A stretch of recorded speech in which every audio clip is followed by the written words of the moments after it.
Hi everyone, and welcome back.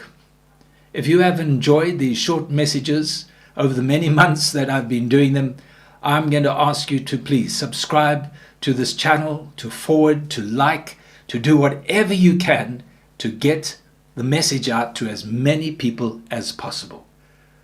Send the link out. Let's get the word out that others too may be blessed in the same way.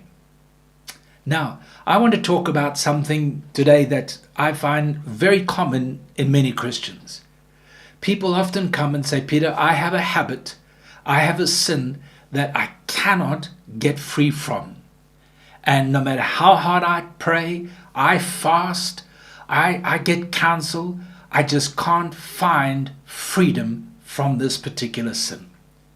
So Paul says in Romans chapter 6, verse 23, do not let sin reign in your mortal body, your fleshly body, so that you may obey its evil desires. So it's as if this sin has set up a kingdom in your life. And the only way that we can find true freedom and forgiveness is to dismantle this kingdom. And you know, that's not something that just always happens just in one simple prayer or one day, but it's something that needs to happen every day. So I have a key that I believe will help you. If you have something that is a habit in your life that you want to be free from, don't look for the end product, as it were. Don't look in 10 years and say, I'm going to be completely free. No. Just look today. Commit this day to the Lord and ask God to give you His grace and His ability today.